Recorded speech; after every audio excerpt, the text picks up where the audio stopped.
Você já parou para pensar qual é o modelo que Deus projetou para a sua vida? Como que Deus realmente gostaria que as coisas acontecessem, como verdadeiramente você deve se comportar, se portar, como você deve entender o propósito de Deus desde a criação do mundo, a criação da humanidade, até os dias atuais. Deus tem uma mensagem para o seu coração. Deus tem uma palavra para você e eu quero que você preste muita atenção, porque essa palavra ela vai te libertar, ela vai te trazer uma direção e ela vai te apontar um destino. Mas antes de nós prosseguirmos, eu quero aqui dar as boas-vindas para você que está chegando agora no Vivendo pela Vida. Se você ainda não é inscrito no nosso canal, você tem assistido os vídeos, tem acompanhado, mas ainda não se inscreveu, então clica aqui no botão de inscrever-se. Depois você aperta no sininho, seleciona todas.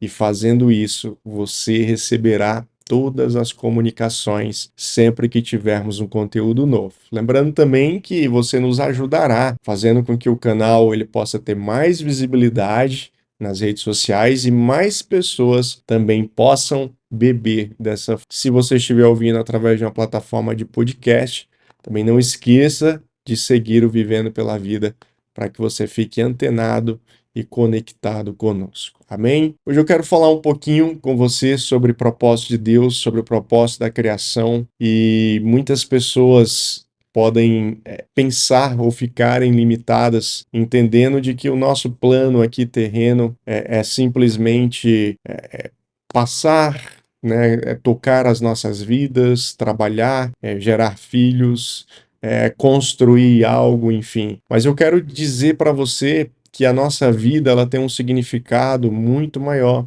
Nossa vida diante de Deus, ela tem um propósito muito maior. E quando nós observamos desde Gênesis até Apocalipse, né, quando nós passamos por toda a Bíblia, todas as escrituras, observe que eu e você fomos criados com um propósito. E o propósito que Deus nos criou foi de administrarmos aquilo que ele mesmo fez. Entenda que quando Deus ele formou o mundo lá em Gênesis 1, e aí Deus começa a formar a terra, Deus começa a formar os céus, Deus forma o sol, a lua, Deus forma os mares, né? Deus forma a vegetação, a flora, Deus forma a fauna, os animais. Então perceba que Deus ele vai criando todo esse universo, todo esse planeta, e aí no final, no último dia de criação, ele cria o homem. Então, no sexto dia, ele cria o homem e no sétimo dia o Senhor descansa. Então, perceba que antes de Deus criar você, ele criou uma série de outras coisas que seriam necessárias para que você vivesse nesse ambiente. Então, a primeira coisa que você precisa entender é que Deus, ele criou um ambiente para nós, seres humanos, para nós que somos filhos, e o desejo original de Deus é que você viva dentro desse ambiente, que você viva dentro desse desenho estabelecido por ele. Quando Adão ele sai do paraíso, né, quando ele sai do jardim do Éden, ele e Eva, pelo seu pecado, o que acontece?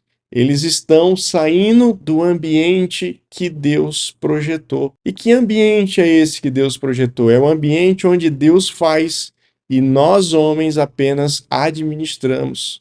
Ou seja, nós colhemos aquilo que o próprio Deus edificou, aquilo que o próprio Deus criou. Então entenda que um ambiente de Deus, quando você está alinhado dentro de um ambiente que Deus quer, você não fará nada, ou vamos colocar assim, você não fará muitas coisas.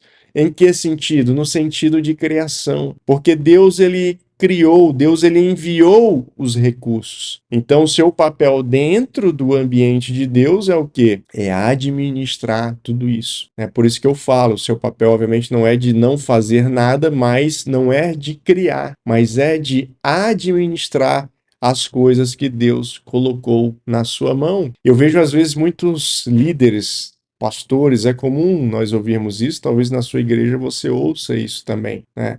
de que o pastor está indo abrir uma igreja, de que o pastor está indo abrir um novo trabalho. Querido, entenda que a igreja, ela não é mais criada, a igreja não é mais aberta, porque a igreja já foi fundada no primeiro século. Quando Jesus veio, né, o próprio Deus veio em forma de homem, o que aconteceu ali? Jesus, ele fundou a igreja. A sua igreja. A igreja ali onde tiveram os primeiros cristãos, né, as primeiras pessoas que participaram da igreja de Jesus. Só que você precisa entender que a igreja de Jesus não é uma placa. A igreja de Jesus não é um local.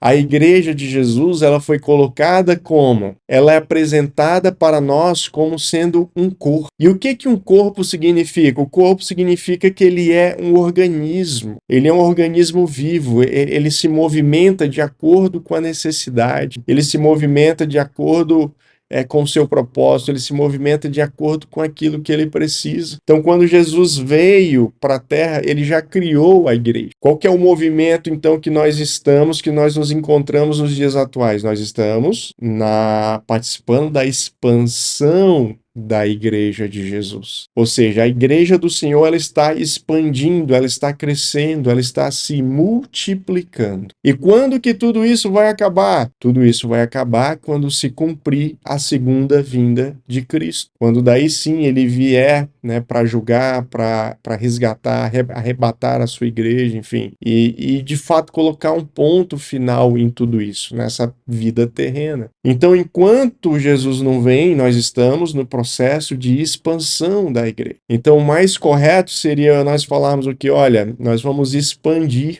a igreja do Senhor. A igreja do Senhor está expandindo, está se multiplicando. Estão surgindo novos irmãos, estão surgindo novas necessidades em bairros, em localidades, em ruas, em avenidas. Então, nós vamos expandir a igreja do Senhor.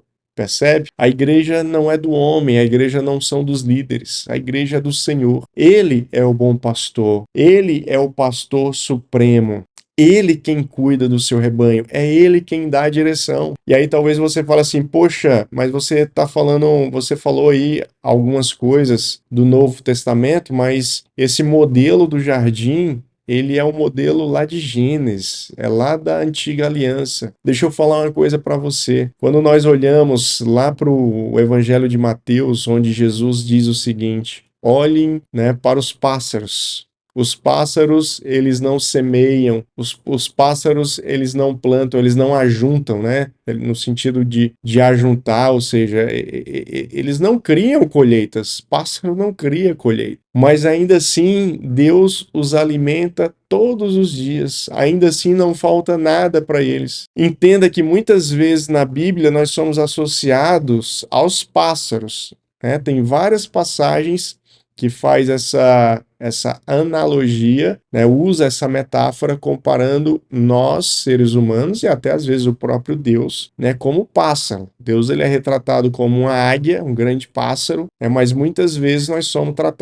retratados como pássaros. Nós fomos tirados do laço do passarinheiro, né, como pássaros que estavam presos do laço do passarinheiro. Então entenda que existe aqui uma comunicação da parte de Deus a respeito do plano que ele desenvolveu para a sua vida. Então, quando ele fala que os pássaros, eles não plantam, eles não ajuntam em celeiros, isso quer dizer o quê? Que aquilo que eles precisam já está posto na terra. E quem que pôs isso aí? Foi o próprio Deus. Deus criou a vegetação, criou as árvores, criou as plantas, as flores, plantas que produzem frutos, frutos que alimentam, frutos que dão sabor. Então entenda que o ambiente de Deus é o ambiente onde Deus quer te colocar para que Ele faça acontecer e não você. O ator principal, o agente principal é Deus. Nós somos apenas o quê? Coadjuvantes, né? Nós agimos ali de forma secundária, terciária. Quem vai à frente é Deus. Deus é quem prepara tudo isso, percebe? Então você atua muito mais nos bastidores, né? Muito mais na retaguarda do que à frente. À frente é o próprio Deus quem vai, é o próprio Deus quem faz. Então entenda isso. Obviamente hoje nós vivemos numa vida urbana, mas se você sair aí nos campos, os campos estão cheios de árvores. tem animais, você pode se alimentar, né? Você pode comer, né? Percebe? Estou fazendo aqui, obviamente, uma analogia. Nós vivemos em tempos modernos, né? Nós vivemos aí de forma muito urbanizada, mas a natureza está aí. Existem pessoas que se alimentam de árvores que não foram eles que plantaram. São árvores que estão aqui há milhares de anos na Terra, né? Os animais estão há milhares de anos, eles se reproduzem, né? Mas foi o próprio Deus quem criou, e Deus deixou à disposição de nós, né, de mim e de você, que somos seres humanos, que somos criados à imagem e semelhança dele, percebe? Então, o propósito de Deus é que você esteja dentro do ambiente dele, administrando aquilo que ele confiou nas suas mãos. Esse é o propósito de Deus para a sua vida. Deus não quer que você haja por força, nem por violência,